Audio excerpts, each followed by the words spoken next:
نحمده ونصلي على رسوله الكريم أما بعد أعوذ بالله من الشيطان الرجيم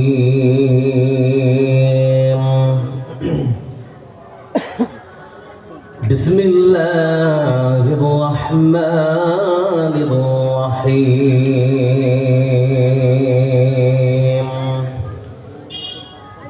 لن تنالوا البر حتى تنفقوا مما تحبون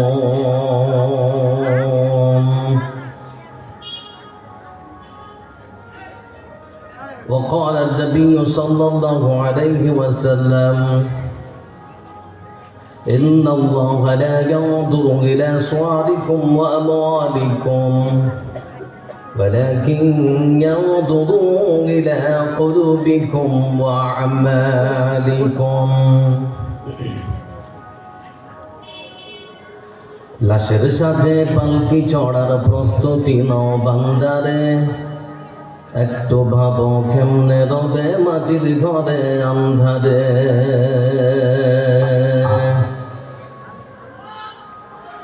লাশের সাজে পালকি চড়ার প্রস্তুতি নাও বান্দারে একটু ভাবো কেমনে রবে মাটির ঘরে আন্ধারে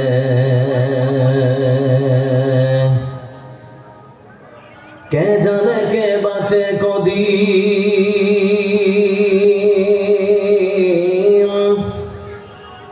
কে জানে কে বাঁচে কদিন জানা কি যায় আহারে হয়তো কাফনের কাপড় এসে গেছে বাজারে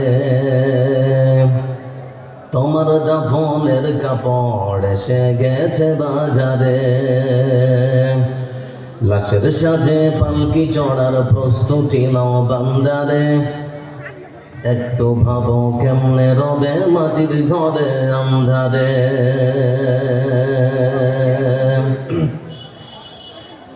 তোমার লাগি মাটির কবর আছে অধীর অপেক্ষায় বাস বাগানে বাসের সারি নিত্য দোলে দোলে যায়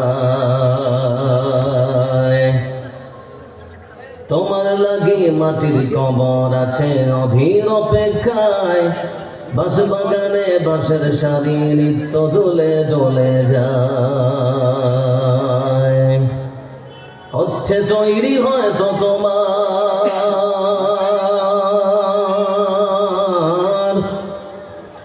হচ্ছে তৈরি হয়তো তোমার আতর গোলাপ সুরমারে হয়তো কাফনের কাপড় এসে গেছে বাজারে তোমার কাফনের কাপড় এসে গেছে বাজারে লাশের সাজে পালকি চড়ার প্রস্তুতি নাও বান্দারে একটু ভাবো কেমনে রবে মাটির ঘরে আন্ধারে যেই পানিতে গোসল দিবে কুসুম গরম করিয়া সেই পানি আর বড়ই পাতা আছে তৈরি কাটিয়া যেই পানিতে গোসল দিবে কুসুম গরম করিয়া সেই পানি আর বড়ই পাতা আছে তৈরি কাটিয়া আজরাইলকে কবু বন্ধু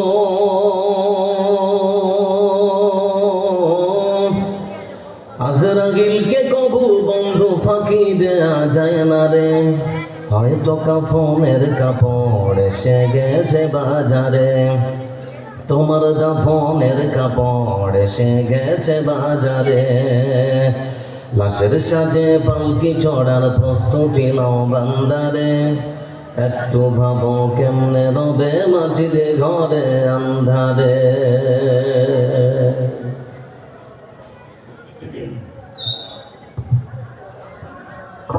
সম্মানিত আজকের সভা শ্রদ্ধাভাজন সভাপতি সাহেব আমন্ত্রিত আজকের জলসার বিজ্ঞাপিত বক্তাগণ অত্র এলাকার সামনে বসে থাকা পিতৃবতুল্য কাকাটিরা সমবয়স্ক ভাইরা একই প্যান্ডেলের পাশে বসা বা অবদ আগত আজকের জলসায় জাতি ধর্ম বর্ণ দল মত নির্বিশেষে যারা এসেছেন, যারা আসছেন, যারা আসবেন, যারা চলে গেছেন, আপনাদের সকলকে যেন আমার পক্ষ থেকে আন্তরিক শুভেচ্ছা, প্রীতি, অভিনন্দন বার্তা।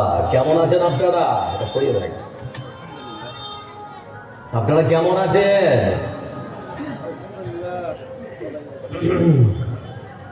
আমাদের ভালো রেখেছেন কে? ভাই একটু কথা বলি। আমাদের ভালো রেখেছেন কে? এজন্য প্রশংসা করব কার? সুখের সময় প্রশংসা করতে হয় কার? দুঃখের সময় প্রশংসা করবেন কার? বিড়ি খাওয়ার শেষে প্রশংসা করতে হয় কার? খান নাকি আপনারা?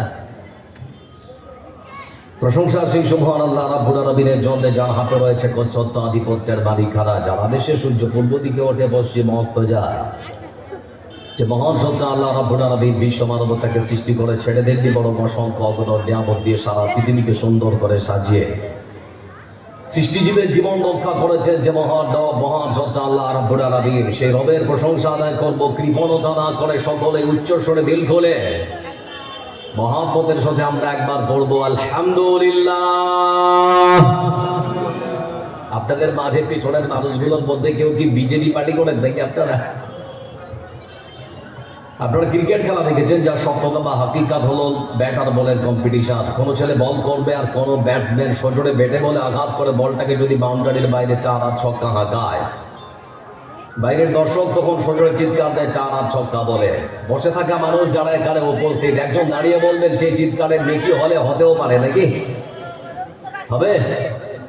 হাদিসের পরিভাষায় এসেছে তামলাউল মিজান, আল্লাহর প্রশংসা আদায় করতে গিয়ে কেউ যদি আলহামদুলিল্লাহ বলে, বান্দার আমলের দাঁড়িপাল্লাকে মহান হাসরের ময়দানে নেকি দিয়ে পরিপূর্ণ করে দেবে। তাহলে আলহামদুলিল্লাহ যদি বলি তাহলে লাভ আছে না ক্ষতি আছে? বাঙালি লাভে না ক্ষতিতে আরেকবার প্রমাণ হোক নাকি? আরেকবার আল্লাহর প্রশংসা আদায় করবো আলহামদুলিল্লাহ। ভোল্টেজ কমে গেছে কেন গো? শান্তি বর্ষিত হোক তার পক্ষ থেকে, তার মনোনীত প্রেরিত পৃথিবীর সর্বসেরা মহামানব বিশ্বনবী মুহাম্মদ মুস্তাফা সাল্লাল্লাহু আলাইহি ওয়াসাল্লামের উপরে আল্লাহুম্মা সাল্লি আলাইহি ওয়া সাল্লিম বারিক আলাইহি। আমি আপনাদের অনেকের কাছে চেনা অতিথি, অনেকের কাছে অচেনা অতিথি। এসেছি যখন আপনাদের কাছে কোরআন এবং হাদিসকে সামনে রেখে সংক্ষিপ্ত কিছু বিবরণ পেশ করার চেষ্টা করবো ইনশাআল্লাহ। আজকে সংক্ষিপ্ত বিবরণে আপনাদের সামনে আলোচনা করা হবে দান সদকার গুরুত্ব, মাহাত্ম্য, মর্যাদা সম্পর্কে কোরআন ও হাদিসে কি আছে, কি বলে, এ বিষয়ে সংক্ষিপ্ত কিছু বিবরণ আপনাদের সামনে পেশ করবো ইনশাআল্লাহ। যারা এখানে বসে আছেন আরেকবার প্রশ্ন করছি, উত্তর দিয়েন ভাই, ভালো লাগবে আমাকে এবং আপনাদের সকলকে। আমি আপনাদের বক্তা, আপনারা আমার শ্রোতা। আমি বলবো কিন্তু আপনারা মাঝে মাঝে যদি একটু বলেন তাহলে তো ভালো লাগে। আরেকবার প্রশ্ন করছি, কেমন আছেন আপনারা? কি বলতে হয়? আলহামদুলিল্লাহ বলতে হয়। লক্ষ্য করে দেখুন, আমরা স্বাধীন ভারতবর্ষে বাস করি। ভারতবর্ষের একখানা সংবিধান আছে, যে সংবিধান আমাদেরকে সর্বরকম স্বাধীনতা দিয়েছে। আমি কি খাবো, কি করবো, আমার পোশাকটা কেমন হবে, আমি কোন ধর্ম পালন করবো, সর্বরকম স্বাধীনতা আমাদের সংবিধান আমাকে দিয়েছে। ভারতবর্ষের সংবিধানের 25 থেকে 29 নাম্বার যে ধারাগুলো আছে, প্রত্যেকটা মানুষের ব্যক্তি স্বাধীনতার কথা বলে। সে তার নিজের ধর্ম পালন করতে পারবে, কেউ কারো ধর্মের প্রতি হস্তক্ষেপ করতে পারবে না। যারা এখানে বসে আছেন আপনাদেরকে এখন প্রশ্ন করছি, এ স্বাধীন ভারতবর্ষে মুসলমানদের স্বাধীনতা কোথায়? মুসলমানদের স্বাধীনতা কেড়ে নেওয়া হচ্ছে কেন? আপনারা হয়তো শুনেছেন বেশ কিছুদিন আগে আমাদের এই ভারতবর্ষের মাটিতে বিশ্বনবী মুহাম্মদ মুস্তাফা সাল্লাল্লাহু আলাইহি ওয়াসাল্লামের নাম উচ্চারণ করার জন্য অসংখ্য যুবক ছেলেকে জেলখানায় নিয়ে গিয়ে বন্দী করা হয়েছে। খবর আছে না আপনাদের কাছে? মানে রাসূলুল্লাহ সাল্লাল্লাহু আলাইহি ওয়াসাল্লামের নামটা পর্যন্ত উচ্চারণ করা এক মহা অপরাধ, সেজন্য জেলখানায় বন্দী করা হচ্ছে।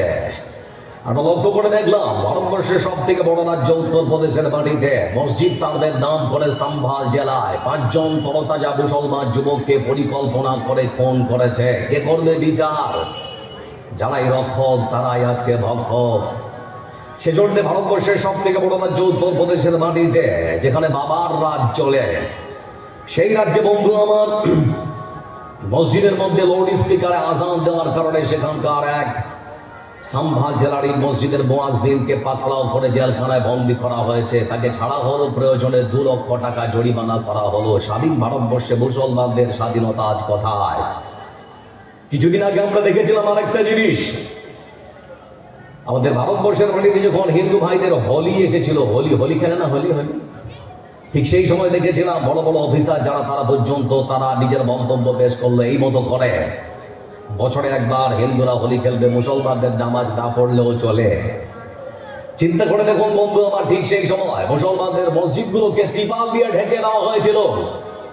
তার কিছুদিন পরে আবার আমরা দেখলাম যে মুসলমানদের ঈদ এসেছে, কিন্তু আমার হিন্দু ভাই অমল, বিমল, শ্যামল, নরেশ, পরেশ, সুরেশ তাকে বলতে চাচ্ছি, ভাই আবার মুসলমানদের ঈদ পালন করার জন্য তোমার একটা মন্দিরও ত্রিপাল দিয়ে ঢাকতে হয় রে। ইসলাম এসে জন্য আমাকে শিক্ষা দিয়েছে সততা, নম্রতা, ভদ্রতা, মানবতার। ইসলাম আমাকে শিক্ষা দিয়েছে তুমি যদি রাস্তা দিয়ে চলো, যদি দেখো দেবী মা, দুর্গা মা, কালী মা, সরস্বতী মার পূজা হচ্ছে, খবরদার তাদের দেব দেবীগুলোকে দেখে গাল বন্ধ করে না, তাহলে ওরাও অজান্তে তোমার আল্লাহকে গাল দিতে পারে। আমার ইসলাম আমাকে শিক্ষা দিয়েছে না কম দিন ও কম ওয়ালিয়া দিন লা ইকরাহা ফিদ্দিন, ধর্মের মধ্যে কোনো জুলুম চলবে না। তাহলে আজকে মুসলমান মার খায় কেন? মুসলমান মার খাওয়ার অন্যতম কারণ হচ্ছে আমরা আল্লাহর ডাকে ঠিক মতো সাড়া দেই না। আপনার পকেটের মধ্যে যে মোবাইলটা আছে, রিংটোন যদি বেজে ওঠে, আপনার বিবেক তখন কি বলে? কেউ আমাকে ডাকছে, কোনো আত্মীয় স্বজন বা কোনো বন্ধু বান্ধব আমাকে ডাকছেন, সেজন্য তড়িঘড়ি করে মোবাইলের কলটা রিসিভ করে আমি জানতে পারি যে আমাকে কে ডাকছেন। আপনি একবার আপনার বিবেককে প্রশ্ন করে চিন্তা করে ভালো করে বোঝার চেষ্টা করুন। মসজিদের মিনার থেকে মুয়াজ্জিন যখন 5 বার আযান দেয়, তখন আপনার বিবেক কোথায় যায়? আপনার বিবেক কি মরে যায়? আপনার বিবেক কি তখন আপনার বিবেককে প্রশ্ন করতে পারে না যে আপনার রব আপনাকে ডাকছেন, আপনাকে মসজিদের মধ্যে হাজিরা দিতে লাগবে? আমার বন্ধুরা যারা এখানে বসে আছেন, এই জন্য আপনাদেরকে বলতে চাচ্ছি, কার জন্য এত কিছু করছেন, এত সম্পদ? আপনার সন্তানের জন্য। আমি আপনাকে একটা কথা বলে যাচ্ছি, আপনার সন্তানের জন্য সম্পদ ছেড়ে যেতে হবে না, আপনার সন্তানকে সম্পদ বানিয়ে যান। আপনার সন্তানের জন্য সম্পদ ছেড়ে যেতে হবে না, নিজের সন্তানটাকেই সম্পদ বানিয়ে যান। ফুটবল খেলার মাঠে 2 দল ফুটবল খেলছে, তো ঘন কুয়াশা, প্রচন্ড ঘন কুয়াশা, চারিদিকে গ্যালারিতে মানুষ একেবারে গিজ গিজ করছে, মানে এত সংখ্যক মানুষ। ঘন কুয়াশার কারণে মাঝ মাঠে রেফারি কিছুক্ষণের জন্য খেলাটা বন্ধ করে দিয়েছে। ভালো করে বোঝার চেষ্টা করুন, রেফারি যখন খেলাটা বন্ধ করে দিয়েছে সাময়িকভাবে, ঘন কুয়াশার কারণে গোলরক্ষক নিজের দায়িত্ব আরো ভালো করে পালন করছে, এই মতো করে দাঁড়িয়ে আছে বুক চিতিয়ে। সে মনে মনে ভাবছে 10 জন মানুষের সম্মান আমাকে যে কোনো মূল্যে বাঁচাতেই হবে, আমাকে যে কোনো মূল্যে 10 জন মানুষের সম্মান আমাকে বাঁচাতেই হবে। সেজন্য গোলরক্ষক নিজের দায়িত্ব সুন্দর করে পালন করে যাচ্ছে। কিন্তু ঘন কুয়াশায় যে খেলাটা বন্ধ করা রয়েছে, গ্যালারির মধ্যে মানুষের চিৎকার চেঁচামেচিতে তার কানের মধ্যে আওয়াজ যায়নি। তৃতীয় রেফারি তখন ওই গোলরক্ষকের কাছে এসে তখন বলছে, ভাই আমার কি ব্যাপার, আপনি এখনো দাঁড়িয়ে আছেন কেন? বাবু মাইক দাঁড়া যাবে না, কেমন ছিল এদের কি হচ্ছে, তরঙ্গ হচ্ছে আমার একটা, আমি শুরু করে দিলে আর মাইক লাগবে না। লক্ষ্য করে দেখুন বন্ধু আমার, বলছিলাম যে কথা আপনাদেরকে বললে আর গরু, সেই গোলরক্ষককে তৃতীয় রেফারি তখন এসে বলছে, ভাই আমার খেলাটা সাময়িকভাবে বন্ধ করা হয়েছে, আপনি ড্রেসিং রুমে যান, আপনার সাথীরা তো সবাই চলে গেছে। ওই গোলরক্ষক তখন মনে মনে আফসোস করছে আর ভাবছে, ইস, যে 10 জনের সম্মান বাঁচাবার জন্য জীবনের ঝুঁকি নিয়ে আমি একেবারে এখানে দাঁড়িয়ে আছি, তাদের 10 জনের সম্মান আমাকে যে কোনো মূল্যে রক্ষা করতেই হবে।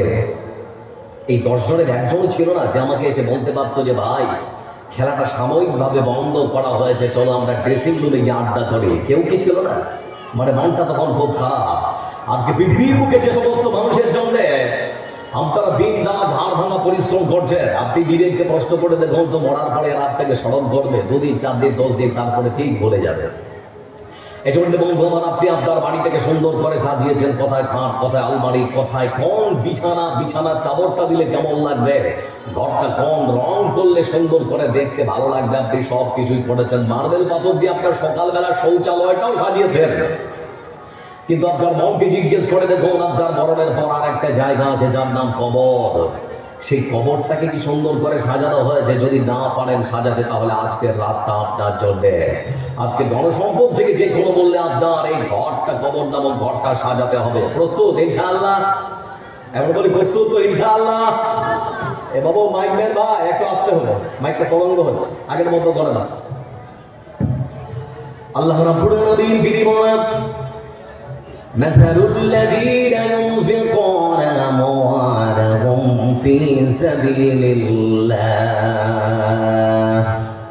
كمثل حبة أنبتت 7 سنابل في كل سنبلة মহান সত্য আল্লাহ রাব্বুল আলামিন তিনি বলেন, পৃথিবীর বুকে ওই সমস্ত মানুষেরা যারা তাদের ধন সম্পদ থেকে, ধনভাণ্ডার থেকে, খাদ্য খাবার থেকে, আমার রাস্তায় দান করে, তাদের শস্য থেকে, সোনাচাঁদি থেকে, তাদের দৃষ্টান্ত, তাদের উদাহরণটা হলো ঠিক সেরকম। একটা গমের দানা হলো যেরকম,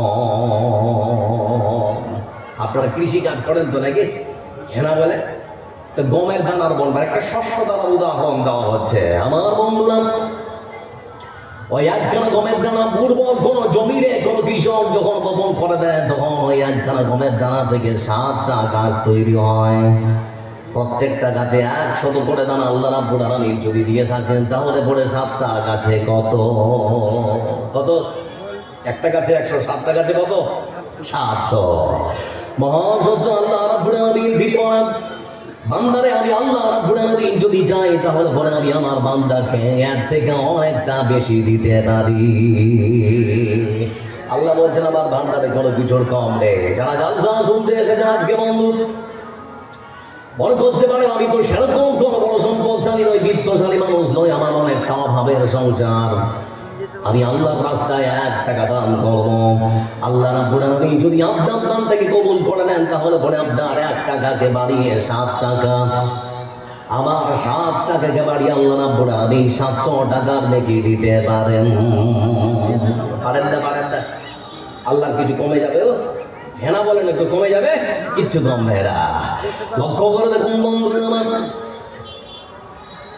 আমরা শুধুমাত্র কোরআনের আয়াত শুনে আমল করতে পারি না, কিন্তু রাসূলুল্লাহ সাল্লাল্লাহু আলাইহি ওয়াসাল্লাম পৃথিবী থেকে পরলোক গমন করেছেন। আরব ভূখণ্ডের যিনি প্রধানমন্ত্রী, তার নাম হলো আবু বকর সিদ্দিক রাদিয়াল্লাহু তাআলা আনহু। আবার বন্ধুরা, তার খেলাফতের সময় এক সময় কিছু দিন, কিছু মাস, কিছু বছর পর দুর্ভিক্ষ দেখা দিয়েছে। তুমি একটু এদিকে আসো। দুর্ভিক্ষ দেখা দিয়েছে, মানুষ খেতে পায় না, মানুষেরা অনাহারে তারা রাত্রি কাটাচ্ছে, দিন কাটাচ্ছে, মানুষ খেতে পায় না। আবার বন্ধুরা, দেশের প্রধানমন্ত্রী দেখার পরে তার আর মনে ভালো লাগে না, মানুষের খাবার পৌঁছাবো কেমন করে।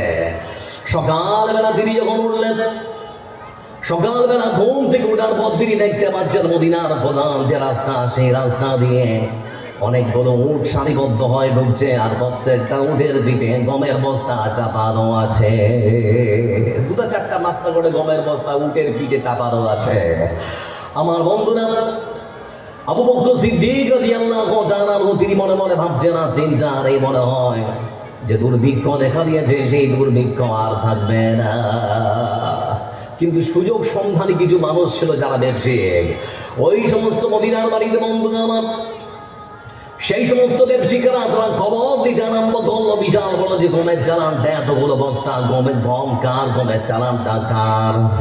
তারা খোঁজ খবর দেওয়ার পরে জানতে পারলো বিশাল বড় গমের চালানটা যার, তার নাম হলো হযরত উসমান রাদিয়াল্লাহু তাআলা আনহু। তারা তখন সবাই হযরত উসমানের কাছে গিয়ে উপস্থিত, গিয়ে বলে, হুজুর, আপনার এই বিশাল বড় গমের চালানটা আমরা কিনতে এসেছি, বিক্রি কি করবেন? উসমান রাদিয়াল্লাহু তাআলা তিনি বললেন, ভাই আমার কত টাকা লাভ দিবে বলো? ওই সমস্ত ব্যবসায়ীরা তখন বললো, হুজুর, আপনার বিশাল বড় গমের চালানটা কেনার জন্য আমরা আপনাকে 50% লাভ দেব। হযরত উসমান বলছেন যে, দেখ এত অল্প লাভে গিলি, এর থেকে তোমরা বেশি কত দিবে বলো? ওই সমস্ত ব্যবসায়ীরা তখন তারা বলছেন, হুজুর, আপনার কাছে যদি এটা সামান্য মনে হয়, তাহলে পরে আপনাকে আমরা 100% লাভ দেবো, দেবেন নাকি? হযরত উসমান রাদিয়াল্লাহু তাআলা তিনি তখন বললেন, ভাই আমার হবে না, কারণ এমন একজন আছেন যিনি আমাকে 700 লাভ দিতে চেয়েছেন। তোমরা যদি আমাকে 1000 লাভ দাও, তাহলে পরে তোমাদের কাছে বিক্রি হবে, না হলে পরে বিক্রি হবে না।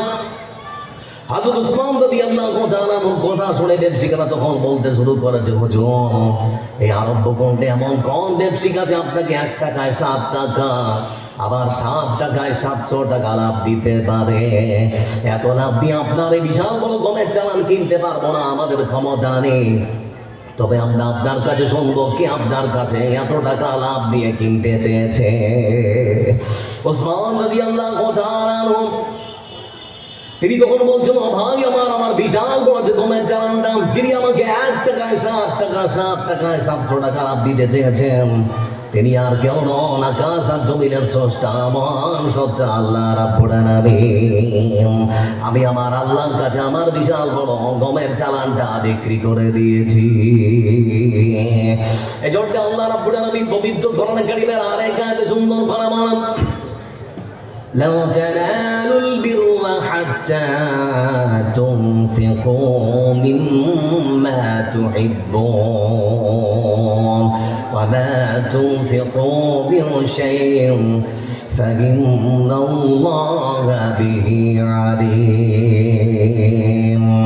আল্লাহ রাব্বুল আলামিন তিনি আবার আয়াতে বলেন, ও চরবাবুপুর মালদা জেলার মানুষেরা, তোমরা ভালো করে শুনে নাও, তোমরা তোমাদের গচ্ছিত সম্পদ থেকে, টাকা থেকে, পয়সা থেকে, শস্য থেকে, সোনা থেকে, চাঁদি থেকে, সব থেকে তোমাদের মূল্যবান সম্পদ যতক্ষণ পর্যন্ত আমার রাস্তায় দান করবে না, ততক্ষণ পর্যন্ত তোমরা আমার রাস্তায় দান করে নেকি পেতে পারো না। আল্লাহ চেয়েছেন সব থেকে ভালো জিনিসটা তারা আমার রাস্তায় খরচ করবে। আমাদের সমাজে অনেক মানুষ আছে, তারা ধান লাগায়, তারা গম লাগায়, তারা সরিষার চাষ করে। বন্ধু আমার, ধান গম সরিষা যখন তারা ছেড়ে দেয়, ভালোটা নিজের জন্য রেখে দেয়, আর যেগুলো ঝাড়া ঝোড়া অবশিষ্ট সেগুলো মাদ্রাসা আর মসজিদের জন্য রেখে দেয়। এরকম মানুষ আছে না? নেই? কথা বলে আছে না? অনেক মানুষ আছে। এজন্য বন্ধু আমার, আয়াতটা যখনই নাযিল হলো, মদিনার মাটিতে একজন ধনী মানুষদের মধ্য থেকে একজন ধনী সাহাবী, আনসারী সাহাবী, যার নাম আবু তালহা রাদিয়াল্লাহু তাআলা আনহু, তিনি আমার রাসূলের কাছে আসার পর বলছেন, হুজুর এরকম নাকি একখানা আয়াত এসেছে, আমাদের আল্লাহ আমাদের কাছে সব থেকে মূল্যবান সম্পদ কারে নাকি চেয়েছেন। বিশ্বনবী সাল্লাল্লাহু আলাইহি ওয়াসাল্লাম তিনি বললেন, হ্যাঁ। আবু তালহা রাদিয়াল্লাহু তাআলা তিনি তখন বলতে শুরু করেছেন, হুজুর এরকমটা যদি হয়ে থাকে তাহলে পরে আমার কাছে আমার সব থেকে মূল্যবান সম্পদ আমার খেজুরের বাগান, বাইরুহা নামক খেজুরের বাগানটা, আমি আমার ওই বাইরুহা নামক সব থেকে পছন্দনীয় বাগানটা আল্লাহর রাস্তায় খরচ করে দিলাম। রাসূলুল্লাহ সাল্লাল্লাহু আলাইহি ওয়াসাল্লাম তিনি বললেন, আবু তালহা শুনে নাও, তোমার তো আরো খেজুরের বাগান আছে, সেটা দাও। তখন আবু তালহা রাদিয়াল্লাহু তাআলা তিনি তখন বলছেন, হুজুর আমার আল্লাহ আমাদের কাছ থেকে সব থেকে মূল্যবান, সব থেকে দামি সম্পদ খানা চেয়েছেন, আর আমার কাছে ওই খেজুরের বাগানটা সব থেকে পছন্দের, সব থেকে মূল্যবান, সব থেকে দামি, সেজন্য আমার সব থেকে মূল্যবান খেজুরের বাগানটা আল্লাহর রাস্তায় দান করে দিলাম। যেখানে খুশি যেভাবে খুশি দিনের কাজে লাগাতে পারেন, কোনোদিন অধিকারের কথা আপনার কাছে বলতে যাব না। ভাবতে পারেন না, মানে যে কোনো বললে খালি সম্পদ আল্লাহ দিয়েছে, জান্নাতটা কেনার তারা প্রতিযোগিতা করেছে। এই পৃথিবীর বুকে একটা দেশ আছে, আপনারা মানচিত্র যদি দেখেন তাহলে পরে বুঝতে পারবেন, সেনেগাল। সেনেগালের একজন বিশ্ববিখ্যাত ফুটবলার যার নাম সাদিও মানে, বিখ্যাত একজন ফুটবলার। বর্তমান তিনি সৌদি আরবের আল নাসার ক্লাবের একজন বিখ্যাত সদস্য। মাঝ মাঠে তিনি ফুটবল একজন প্লেয়ার, খুব ফুটবল ভালো খেলতে পারেন। তার মাসিক ইনকাম কত জানেন? 29,76 কোটি, মানে 29,76 টাকা। আমি ভাবছিলাম যে প্রায় প্রতিদিন 1 কোটি টাকা করে তার ইনকাম। মাঝে মাঝে তিনি সংবাদ সম্মেলন করেন, আর হাতের মধ্যে একটা ভাঙা আইফোন। এক সংবাদ সম্মেলনে এক সাংবাদিক প্রশ্ন করছে, ভাই আমার আপনি চাইলেই তো কয়েকটা সুন্দর আইফোন কিনতে পারেন, তাহলে বারবার এই মুঠো ভাঙা আইফোনটা আপনি কেন ব্যবহার করছেন? এত টাকা আপনি করেন কি? সাংবাদিকদের প্রশ্নের উত্তরে তখন সাদিও মানে তিনি তখন উত্তর দিচ্ছেন, সাংবাদিক ভাই আমি চাইলেই আমার জন্য একটা সুন্দর আইফোন কিনতে পারি, আমি চাইলেই আমার সফরের জন্য একটা মার্সিডিজ গাড়ি কিনতে পারি, আমি চাইলে আমার জন্য একটা জেট বিমান কিনতে পারি, কিন্তু প্রশ্ন হচ্ছে এত টাকা খরচ করে আমার জাতির কি লাভ হবে? এত টাকা খরচ করে আমার জাতির কি লাভ হবে? বলে এত টাকা তাহলে আপনি করেন কি? বলে এত টাকা আমি আমার জাতির জন্য খরচ করি, যা ইনকাম করি তার 3 ভাগের 2 ভাগ পিছিয়ে পড়া মুসলমান বাচ্চাদের জন্য খরচ করি। যেখানে হাসপাতাল নেই সেখানে হাসপাতাল নির্মাণ করে মানুষের চিকিৎসার ব্যবস্থা করেছি। যেখানকার বাচ্চারা লেখাপড়ার সুযোগ পায় না সেখানে স্কুল তৈরি করে, সেখানে মাস্টার নিয়োগ করে আমি লেখাপড়ার ব্যবস্থা করেছি। শীতের দিনে যেখানকার বাচ্চারা ঠিক মতো পোশাক পরতে পারে না, সেখানকার বাচ্চাদের পোশাক পরানোর ব্যবস্থা করেছে। আমি আমার টাকাগুলোকে এই মতো কাজে লাগাই। যারা এখানে বসে আছেন, অনেক মানুষ এখানে বসে আছেন বন্ধু আমার, আল্লাহ আপনাদের অনেক ভালো রেখেছেন, কিন্তু আমরা আল্লাহর রাস্তায় ঠিক মতো আমাদের সম্পদটাকে কাজে লাগাতে পারি না। এই জন্য আল্লাহ রাব্বুল আলামিন তিনি বলছেন, বান্দা পৃথিবীর বুকে তো অনেক ব্যবসা করো, সব ব্যবসায় লাভও হতে পারে, লোকসানও হতে পারে, সম্ভাবনা সন্দেহ আছে না নেই? হ্যাঁ বলেন, যে কোনো ব্যবসা করুন, সন্দেহ সম্ভাবনা লাভ লোকসানের আছে, আছে না নেই? আছে। কিন্তু মহান সন্তান আল্লাহ রাব্বুল আলামিন তিনি বলেছেন, বান্দা শুনে নাও, আমি আল্লাহ আমার সঙ্গে যদি তোমরা ব্যবসা করো, সেই ব্যবসায় শুধু লাভ, লস কখনো হবে না, হবে না।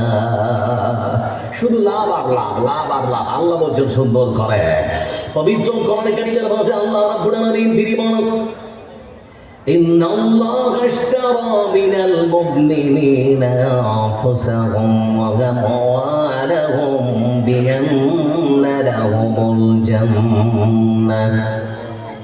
হে পৃথিবীর মানুষেরা, তোমরা শুনে নাও, আমি আল্লাহ রাব্বুল আলামিন তোমাদের সঙ্গে কিসের ব্যবসা করেছি।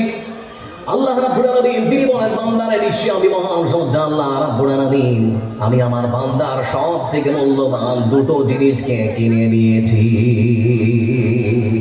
আল্লাহ বলছেন, আমি আমার মুমিন বান্দাদের কাছ থেকে দুটো জিনিস কিনে নিয়েছি। আল্লাহ, হে আমাদের রব, তুমি কি এমন জিনিস কিনেছো? মহান সত্তা আল্লাহ রাব্বুল আলামিন তিনি বলেন, বান্দারা আমি আমার মুমিন বান্দাদের কাছ থেকে তাদের সব থেকে মূল্যবান জীবন খানা কিনে নিয়েছি। আর দ্বিতীয় নাম্বার, আমি আমার মুমিন বান্দাদের কাছ থেকে তাদের ধন সম্পদকে কিনে নিয়েছি।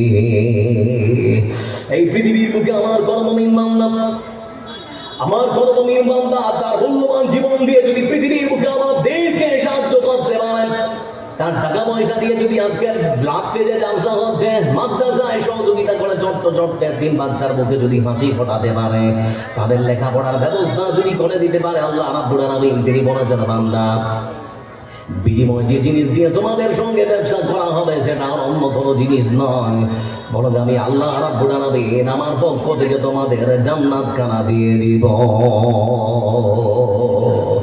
আল্লাহ এখানে বলেছেন, যারা জান দিয়ে আমার দিনকে সাহায্য করবে, আমার মাল দিয়ে যারা সাহায্য করবে, তাদের সঙ্গে যে জিনিস দিয়ে ব্যবসা হবে সেটা হচ্ছে জান্নাত।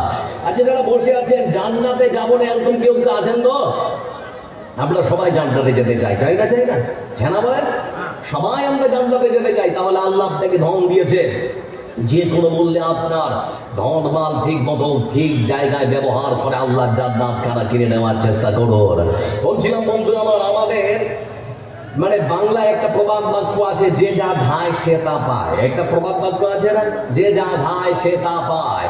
আপনি আল্লাহর রাস্তায় খরচ করছেন, নিয়ত করুন আল্লাহ এর বিনিময় জান্নাত চাই, অন্য কিচ্ছু চাই না। এবারে আপনাদের পৃথিবীর মানচিত্রে একটা দেশ ইরাক, ইরাকের বাগদাদ শহরে এক বিখ্যাত আলেম দ্বীন, একজন মুহাদ্দিস, একজন খুব আল্লাহওয়ালা মানুষ তিনি জন্মগ্রহণ করেছিলেন, যার নাম ইমাম আহমদ ইবনে হাম্বল রাহিমাহুল্লাহ। তার কাজ কি ছিল জানেন? রাসূলের হাদিসগুলোকে এক জায়গায় জমা করা। তার কাজ ছিল সমাজের গরিব মানুষের কোনো যদি বিপদ হয় সাহায্য করা, মানে সর্বরকম ভালো কাজ করার জন্য তিনি প্রতিযোগিতা করেছেন। নাম হচ্ছে ইমাম আহমদ ইবনে হাম্বল রাহিমাহুল্লাহ। আমার বন্ধুরা, তিনি প্রতিনিয়ত খুঁজে বেড়াতেন কার কাছে রাসূলের হাদিস আছে, সেগুলো তিনি এক জায়গায় জমা করবেন। ধরে দিন এক জায়গায় শুনেছেন যে আপনাদের এরকম বীরনগর জামিয়া ইসলামিয়া মাদ্রাসার পার্শ্ববর্তী এক গ্রামে একজনের কাছে রাসূলের একটা হাদিস আছে। ধরে দিন একটা কথার কথা, তিনি পায়ে হেঁটে আসতে আরম্ভ করেছেন, সেই লোকটার কাছে আমাকে যেতে হবে, হাদিসটা রাসূলের দিতে হবে, আমাকে লিখে এক জায়গায় জমা করতে হবে। সেজন্য তিনি মানে পায়ে হেঁটে আসতে শুরু করেছেন। আস্তে আস্তে আস্তে আস্তে ধরে নিয়ে আপনাদের ফারাক্কা স্টেশনে এসে নেমেছেন। তারপরে শুনতে পেলেন যে আরো অনেকটা 10 কিলোমিটার পথ যেতে হবে, তখন প্রায় এসা হয়ে গেছে। তো তিনি মনে মনে ভাবছেন, আজ যাবো না। এমনি চিন্তা ভাবনা চলছে, চলতে চলতে চলতে চলতে ফারাক্কা মসজিদের মিনার থেকে আযানের ধ্বনি ভেসে আসছে, হাইয়া আলাস সালাহ।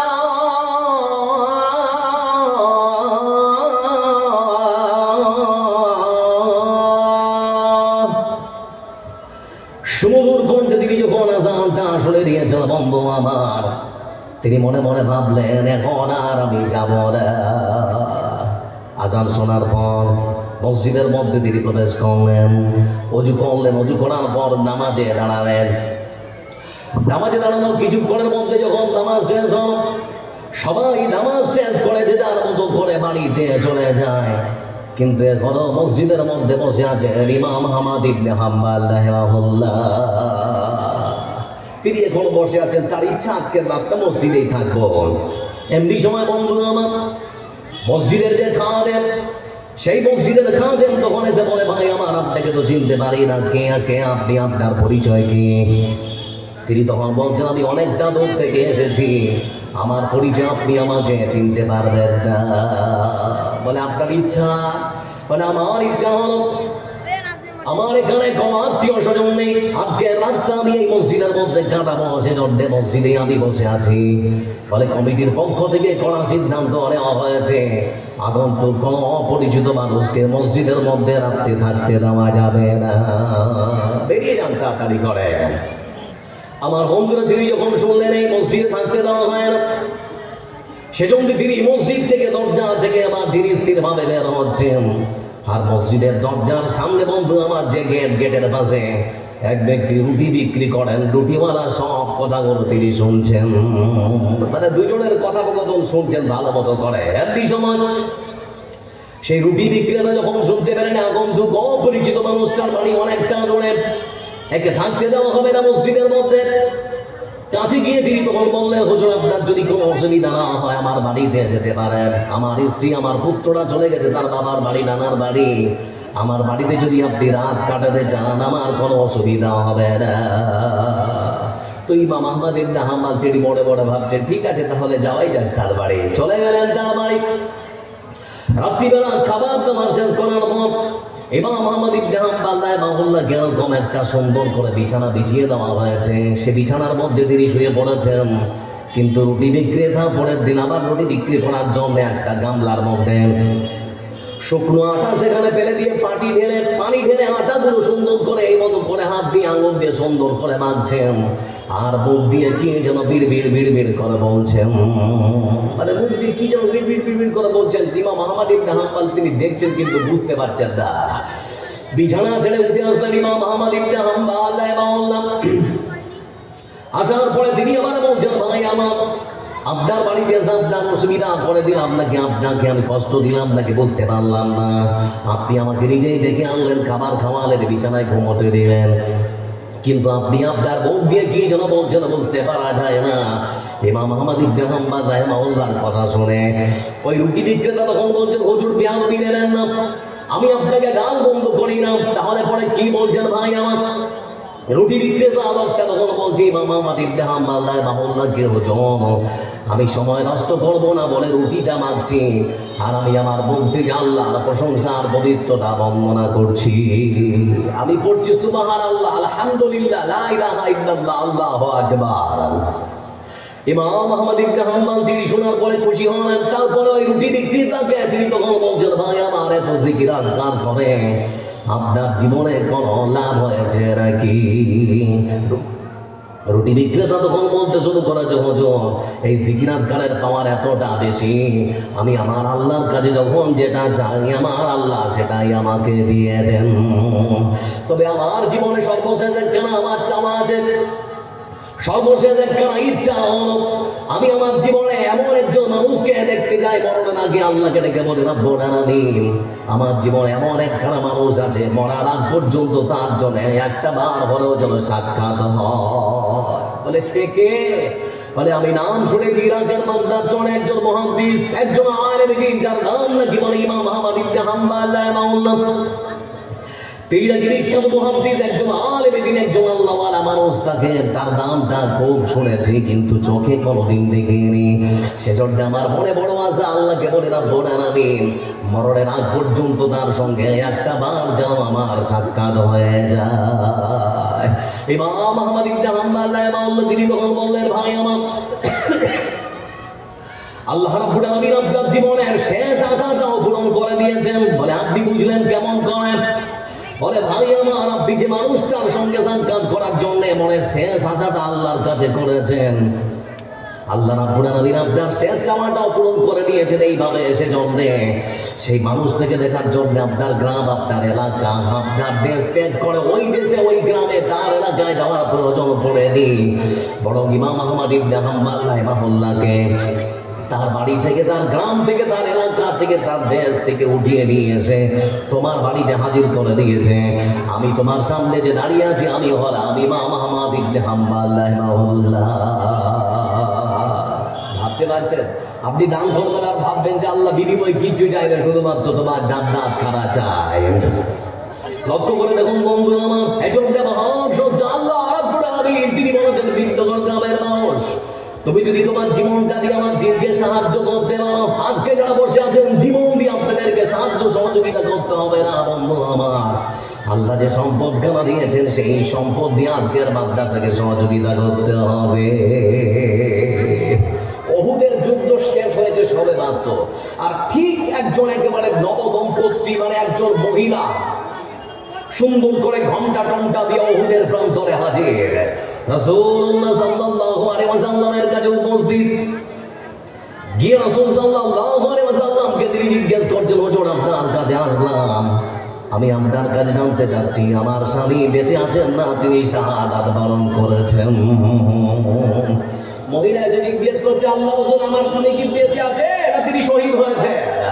বিশ্বনবী সাল্লাল্লাহু আলাইহি ওয়াসাল্লাম তিনি তখন বললেন, মহিলা তোমার স্বামীর নাম কি চিনতে তো পারে না? মহিলা তখন থেকে বলে, আল্লাহ রাসূল আপনি গতকালকে কার বিয়ে পড়িয়েছেন? আপনার কোন সাথী, কোন সহযোগী, কোন সহচরের বিয়ে পড়িয়েছেন? রাসূলুল্লাহ সাল্লাল্লাহু আলাইহি ওয়াসাল্লাম তিনি তখন বলছেন, হে আমার বোন, গতকালকে আমি যার বিয়ে পড়িয়েছি তার নাম হলো হযরত হানজালা রাদিয়াল্লাহু তাআলা আনহু। আমি তো গতকালকে হানজালার বিয়ে পড়িয়েছি। বলে হুজুর আপনি যখন রাতের বেলা ওহুদের প্রান্তরে যুদ্ধের জন্য ডাক দিয়েছিলেন, কিছুক্ষণ আগে আমরা স্বামী আর স্ত্রী দুজনের মধ্যে শারীরিক সম্পর্ক হয়েছে। আমার নতুন স্বামী, তার সঙ্গে সেরকম কোনো ভালোভাবে কথাবার্তা বলার আমার সুযোগ হয়নি। শারীরিক সম্পর্ক হলো, তারপরে আপনার যুদ্ধের ডাক কানের মধ্যে পেয়েছেন। আমার স্বামী আমাকে ডাকার পর তিনি তখন বললেন, স্ত্রী রে, রাসূল সাল্লাল্লাহু আলাইহি ওয়াসাল্লাম যুদ্ধের জন্য ডাক দিয়েছে, ঘরে বসে আর থাকা যাবে না।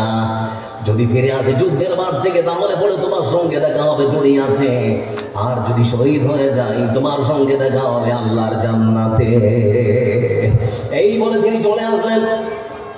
আমি নতুন স্ত্রী, আমি আমার স্বামীকে দাঁড় করিয়ে বলতে পারলাম না, স্বামী যান আপনার সঙ্গে আমার শারীরিক সম্পর্ক হয়েছে, আপনার উপরে গোসল ফরজ হয়েছে, অন্তত গোসলটা করে তারপরে আপনি যান। আমি এই কথাটুকু বলার সুযোগ পাইনি, আপনার কাছে ততক্ষণ বাড়ি থেকে বেরিয়ে এসেছে। আমি আপনাকে প্রশ্ন করছি, যদি আমার স্বামী বেঁচে থাকে তাহলে তো পরে ভালো কথা, আর যদি শাহাদাত বরণ করে আল্লাহ রাসূল দয়া করে আমার স্বামীর গোসল যে ফরজ হয়ে আছে, ফরজ গোসলের মতো করে আপনাকে গোসল করে দেওয়ার জন্য অনুরোধ করছি। বিশ্বনবী সাল্লাল্লাহু আলাইহি ওয়াসাল্লাম তিনি তার সাথীদেরকে বললেন, সাথীরা খুঁজতে শুরু করে দাও, ওহুদের প্রান্তরে যতজন আমার সাথীরা শহীদ হয়েছে সমস্ত লাশগুলোকে এক জায়গায় জমা করো। সমস্ত লাশগুলোকে এক জায়গায় নিয়ে আসা হলো বন্ধু আমার, কিন্তু দুজন মানুষের, দুজন সাহাবীর এখনো পর্যন্ত লাশ খুঁজে পাওয়া যাচ্ছে না। তার মধ্যে একজন হচ্ছে হযরত হামজা রাদিয়াল্লাহু তাআলা আনহু, আর একজন হচ্ছে রাসূলের চাচা হযরত হামজা রাদিয়াল্লাহু তাআলা আনহু। দুজনের দেহকে এখনো পর্যন্ত খুঁজে পাওয়া যাচ্ছে না। তার মধ্যে বন্ধু আমার হযরত হামজা রাদিয়াল্লাহু তাআলা আনহুর শরীরের মধ্যে কাপড় সুন্দর করে পেঁচানো, মনে হচ্ছে যেন কে গোসল করিয়ে নিয়েছে। এখনো মনে হচ্ছে চুল থেকে পানি টপ টপ টপ টপ করে পড়ছে। রাসূলুল্লাহ সাল্লাল্লাহু আলাইহি ওয়াসাল্লামের কাছে ওই করে জিবরিল বললেন, হুজুর আপনার এই সাহাবীর শাহাদাত আল্লাহ রাব্বুল আলামিন এত সুন্দর করে কবুল করেছেন যে এই সাহাবীর উপরে গোসলটা ফরজ ছিল, সেজন্য আপনাকে গোসল করাবার কোনো প্রয়োজন আল্লাহ রাব্বুল আলামিন মনে করেননি। আকাশের ফেরেশতা দিয়ে, আকাশ আর জমিনের মধ্যবর্তী জায়গা আল্লাহ রাব্বুল আলামিন আকাশের স্বচ্ছ পানি দিয়ে আপনার হানজালা নামক সাহাবীর গোসল আল্লাহর ফেরেশতারা করিয়ে দিয়েছেন। ভাবা যায় বন্ধু আমার, চিন্তা করে দেখুন, জীবন দিয়ে, তারা জীবন দিয়ে শুধুমাত্র আল্লাহ দিনকে সহযোগিতা করেছে। আজকে আমাদের হয়েছে কি? আজকে যারা বসে আছেন এখানে, আল্লাহর অসংখ্য নিয়ামত আমাদের শরীরের সঙ্গে জড়িয়ে আছে, এটা অস্বীকার করতে পারেন? আল্লাহ দুটো চোখ দিয়েছেন, এর মূল্য পৃথিবীর কোন মানুষ দিতে পারবেন? জেলা বলেন না, দিতে পারবেন কি? আমাদের পশ্চিম বাংলা একটা জেলা আছে, হুগলি জেলা, নাম শুনেছেন? হুগলি জেলায় ব্যান্ডেল স্টেশন থেকে আগে বেড়ে দেখবেন একটা জায়গা আছে, তার নাম চুচুড়া। তো চুচুড়া সদর হাসপাতালের ঠিক পার্শ্ববর্তী এক মুসলিম গ্রাম আছে। ওই গ্রামের মধ্যে এক সত্তরোদ্ধ বাপজি, তিনি দুপুর বেলা খেতে বলেছেন তার পরিবারের সঙ্গে, মাছ ভাত খাচ্ছেন। তো মাছ ভাত খেতে খেতে খেতে খেতে বুকের বাম পা জুড়ে হঠাৎ করে ব্যথা অনুভব করলেন, মানে প্রচন্ড ব্যথায় তিনি কাতর হয়ে পড়েছেন। বাড়ির বড় ছেলেকে তিনি তখন থেকে বললেন, বেটা যন্ত্রণা সহ্য করতে পারি না, মনে হচ্ছে কিছুক্ষণ পরে আমি হার্ট অ্যাটাক করে মারা যাব, যদি চিকিৎসা না করাও তাহলে পরে মনে হয় আমি আর বাঁচব না। তড়িঘড়ি করে তখন তার বাবাকে নিয়ে যাওয়া হলো চুচুড়া সদর হাসপাতালে। সে হাসপাতালে নিয়ে যাওয়া হলো। সেখানে নিয়ে যাওয়ার পর বুকের মধ্যে বন্ধু আমার ইসিজি করা হলো। পরীক্ষা নিরীক্ষা করার পর ডাক্তার রিপোর্ট দেখে তার বড় ছেলেকে তখন বলছেন, ভাই আমার, আপনার বাবার হার্টের মধ্যে ব্লকেজ ধরা পড়েছে, ভাই সার্জারি না করলে আপনার বাবাকে বাঁচানো যাবে না। তো তার বড় ছেলে বলছে, ভাই আমার, ডাক্তার দেরি করছেন কেন, তাড়াতাড়ি করে অপারেশন করুন। তো ডাক্তার তখন বলছে, না সরকারি হাসপাতাল রে ভাই, এখানে সর্বরকম সুবিধা নেই, তোমার বাবাকে নিয়ে যাও কলকাতার কোনো নার্সিং হবে। আমার বন্ধুরা সন্ধ্যাবেলা তার বাবাকে অক্সিজেন সাপোর্ট দিয়ে তার বাবাকে অ্যাম্বুলেন্সে করে ব্যান্ডেল থেকে তারা রওনা দিয়েছে বন্ধু আমার কলকাতার দিকে। কলকাতার বাড়িতে তারা যখন পৌঁছালো, সেখানে গিয়ে তারা এক সিটি নার্সিং হোমে তার বাবাকে অ্যাডমিট করলো। রাত তখন 8:30। ডাক্তার রিপোর্ট দেখার পর ডাক্তার তার বড় ছেলেকে বলছে, ভাই আমার, তাড়াতাড়ি যদি অপারেশন না করা হয় আপনার বাবাকে মনে হয় আর বাঁচানো যাবে না। তো বলছে, ভাই দেরি করছেন কেন, তাড়াতাড়ি অপারেশন করুন না। তার বড় ছেলে মানে কেমন কেমন একটা ভাব। ঠিক সেই মুহূর্তে অডিও অপারেশন থিয়েটারে সমস্ত রকমের ব্যবস্থা করার পর রাত 9টার সময় তার বাবাকে অপারেশন থিয়েটারে ঢোকানো। রাত 9টার সময় তার বাবাকে যখন অপারেশন থিয়েটারে ঢোকানো হয়েছে বন্ধু আমার, 9টা থেকে অপারেশন শুরু। 9টা থেকে শুরু করে 10টা, 11টা, 11:30, 2.5 ঘন্টা ধরে তার বাবার বুকটাকে চিরেছে, কেটেছে, ফেটেছে। তারপরে সুন্দর করে বাই সার্জারি করে, তারপরে তার বাবার বুকটাকে সুন্দর করে সেলাই করেছে। এই ছেলে কটা বদমাশি করছে,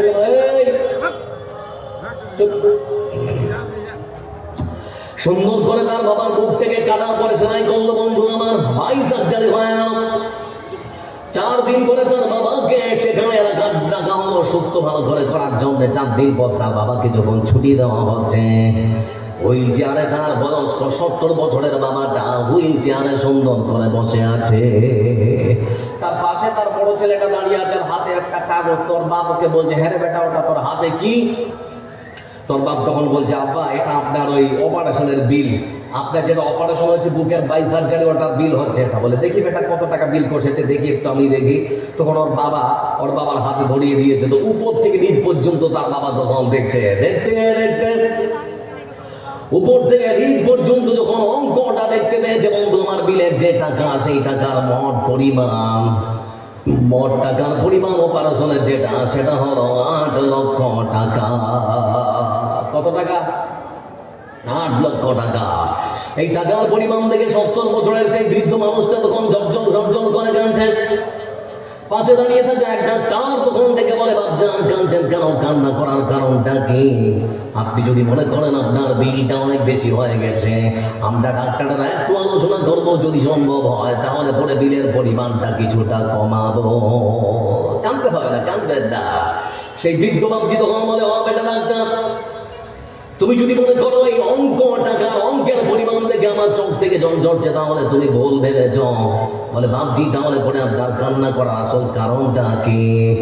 সেই 70 বছরের বাপজি তখন দেখে বলে, ও বেটা ডাক্তার, শুনে নাও, আমার কান্না করার আসল যেটা কারণ, তোমরা ডাক্তারের আমি শুনলাম শুধুমাত্র তোমার হার্টবিটকে 2.5 ঘন্টা করে সচল রাখার জন্য, হার্টবিট যেন বন্ধ না হয়, আমি যেন না মরে যাই, সেজন্য তোমরা সচল রাখার জন্য নানান রকম প্রযুক্তি ব্যবহার করেছ, নানান রকম যন্ত্রপাতি দিয়ে তোমরা হার্টবিটকে চালু রেখেছ। শুধুমাত্র 2.5 ঘন্টা আমার এই হার্ট বিটকে সচল রাখার জন্য, চালু রাখার জন্য তোমরা বেটা ডাক্তারেরা বিল করেছো 8 লক্ষ টাকা। মনে মনে চিন্তা করছি যে মহান সত্য আল্লাহ রাব্বুল আলামিন 70 বছর ধরে আমার হার্ট বিটটা চালিয়ে রেখেছেন। আমার আল্লাহ আমার কাছে এখনো পর্যন্ত 1 টাকাও বিল ধরায় রে। মনে মনে চিন্তা করছি এই পৃথিবীর বুকে শুধুমাত্র 2.5 ঘন্টার হার্ট বিট চালু রাখার জন্য বিল যদি হয় 8 লক্ষ টাকা, তাহলে পরে 70 বছরের হার্ট বিটকে চালু রাখার জন্য কত কোটি টাকা হতে পারে। আল্লাহর কোন নিয়ামতের অস্বীকার করবেন? কোন নিয়ামতের আল্লাহ কখনো কেউ অস্বীকার করতে পারে না। এই জন্য বলছিলাম বন্ধু আমার রাসূলুল্লাহ সাল্লাল্লাহু আলাইহি ওয়াসাল্লাম সেজন্যই তিনি বলেন, আজকে বিদ্যমান গ্রাম চর বাবুপুর বললাম যে সমস্ত গ্রাম পাশাপাশি আছে, আমরা যারা বন্ধু আমার এই গ্রামের মধ্যে বাস করি, আমরা সবাই যে আমার ধন বেশি হোক, মাল বেশি হোক, টাকা বেশি হোক, বান্দা বলে আমার মাল আমার ধন, আমার মাল আমার ধন, সবকিছুই আমার। আল্লাহ রাসূল কি বলছেন দেখো, বিশ্বনবী সাল্লাল্লাহু আলাইহি ওয়াসাল্লাম তিনি বলেন, হে বিদ্যমান গ্রামের মানুষেরা তোমরা শুনে নাও, টাকা তোমার, ধন তোমার, কোনো কিছুই তোমার নয়। তোমার কি শুনে নাও, তুমি যেটা খেয়ে হজম করে সকালবেলা টয়লেটে পায়খানা করেছো সেটা তোমার, আর যে কাপড় তুমি পরিধান করে ছিঁড়ে ফেলেছ সেটা তোমার, আর যা কিছু আছে পৃথিবীর বুকে কোনোটাই তোমার নয়। এই জন্য রাসূল সাল্লাল্লাহু আলাইহি ওয়াসাল্লাম এক হাদিসে সুন্দর করে বলেন, يتبع الميت 3 فيرجع 2 ويبقى واحد يتبعه أهله وماله وعمله فيرجع 2 ويبقى واحد।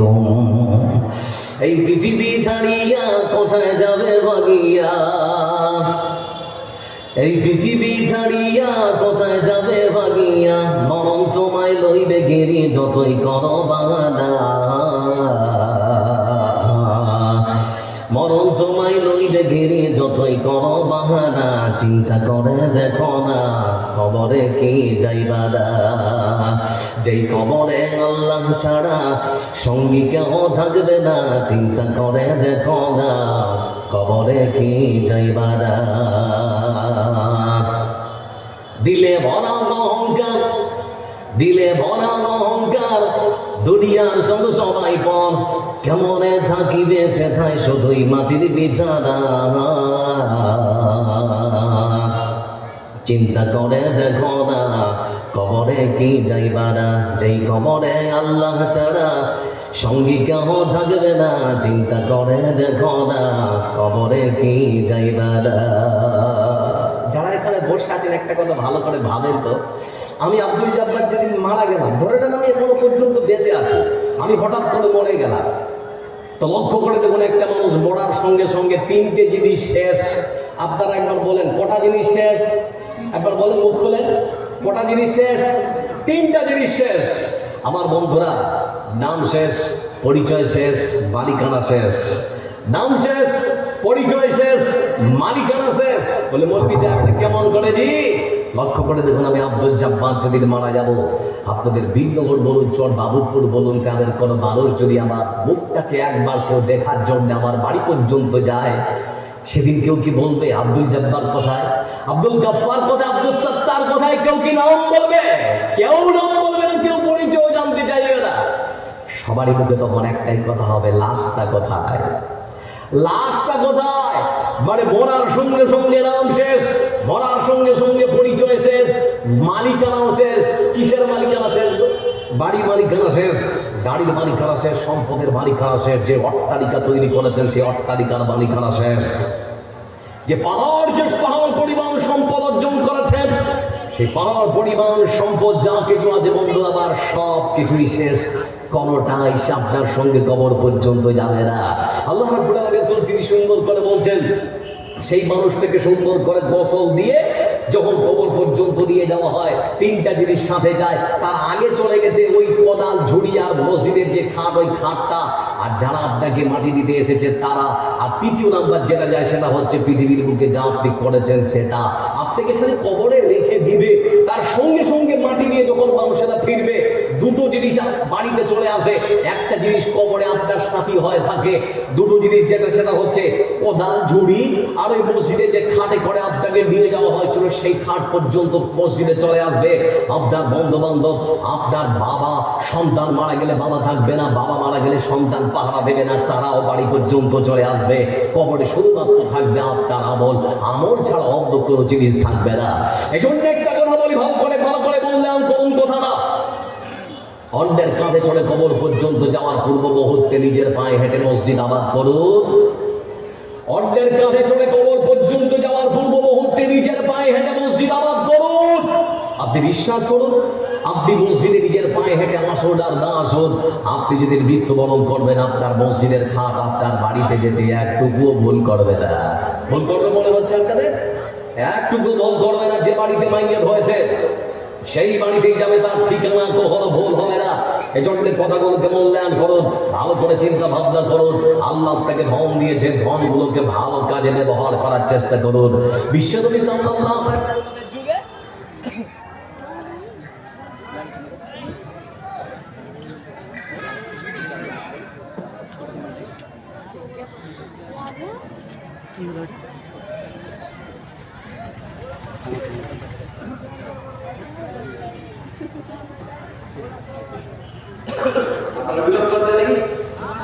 আচ্ছা যাক,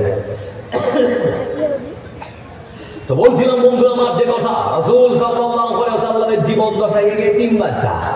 এতিম কাকে বলে গো? যার বাবা মারা গেছে, দেখি ছোট্ট অবস্থায় যার বাবা মারা গেছে তাকে বলা হয় এতিম। তো এতিম বাচ্চার ছোট্ট একটা খেজুরের বাগান আছে, ছোট্ট এরকম একটা খেজুরের বাগান। তো ওই খেজুরের বাগানে কয়েকটা খেজুরের গাছ আছে।